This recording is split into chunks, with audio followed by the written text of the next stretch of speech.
Hey everybody, it's Flane. Very inky fingers. I have been creating again. Surprise, surprise! Anyway, Miranda, she's Miss Liberty. I do believe I'll put the deets down there just in case I'm wrong. She and I decided to do a swap. She really wanted my, gonna back up, my Phantom of the Opera box. Anyway, she really wanted this box, and so we decided to do a swap, and so it's all ready to go, full of goodies. Woohoo! Anyway, so I wanted to create a couple other things for her, and so I did that. I created another little box for her, just a paper mache box. I have punched out some leaves with Martha Stewart leaf punch, but what I have used is this book. Is a Mother Goose nursery rhymes book. This belonged to my great-great-grandmother, and as you can see, it's falling apart. It's a lot of the paper, if I touch it, it just poof into powder. I kid you not. So I decided that when the pages fall out, or they're starting to disintegrate, that I would use them. And so I cut pages from that book to punch these green leaves. And then I did it around the side too.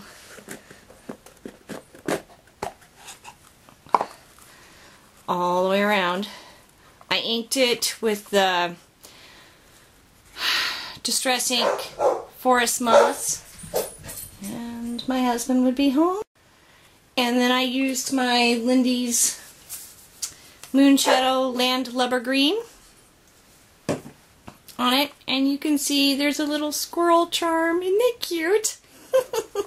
I had to do that. And then I made her some Christmas ornaments. These are glass glittered. Very, very, very pretty. They sparkle and they will age beautifully. And there's a little butterfly on here that I have used 3D crystal lacquer on. Really, really like that stuff and how it works. And then underneath I've used a Martha Stewart punch on a piece of Prima packaging and to pop it up. And then this is some more of that textured pearl paper I love to death. And the color that I used for the box is Ceramic Coat Village Green. Very, very nice gray, pale green, shabby chic green. One of my favorite colors to use for stuff like this. And then I've stained it with, I just tried this stuff. I've never tried it before, the soy stain. And by Delta. This is actually pretty good stuff, guys. It's a little on the stinky side. Not like Mod Podge stinky, but just a little on the stinky side. It's, yeah, it smells kind of like tofu. Which I don't know if that's an appealing smell or not, but I personally don't like tofu at all. But, you know, it's okay, but it's a good stain. It goes on really well.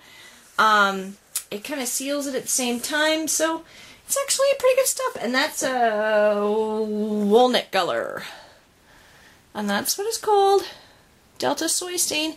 Brand new stuff at Joann's. Well, they've had it for a little while, but I thought I'd give it a try. And so that's the first thing that I made her. And I used some more of this paper. Look at the age on that. I mean, isn't that cool? Look, you can try to fake that, but it's really hard. Anyway, I've used some more of this paper. I'm going to have to back up the camera for just a second. Okay, I don't know how well this is going to work. I'm going to have to take some still pictures probably for you guys to actually see this. I have decorated a cone. This is a huge cone.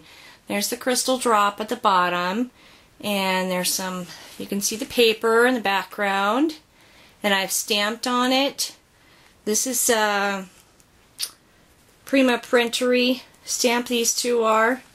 And then this is a Unity stamp, and I've used some Prima trim around it, and some very vintage green pearls, because she likes green. These are from the 40s. I've had these in my bead box for, oh golly gee, at least 10 years.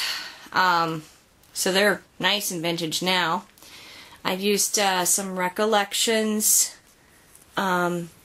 lace crystal bling, and a Martha Stewart lace applique, and another Unity stamp. This is Beauty, and some more of this lace bling, and then a Marian Smith. You guys can totally see my mess in my studio. Sorry. Prima crystal bauble at the bottom, and around here somewhere, let me find it. There we go. One day a squirrel. I had to use that piece because she is a squirrel. Anyway, and inside, oh my gosh, you guys, this is trim heaven. Look at that. This whole thing, and this is huge. Let me measure this for you. From top to bottom, it is 14 inches long. This is full of trim. Trim heaven. I totally went through the hoard vault and pulled a ton of stuff.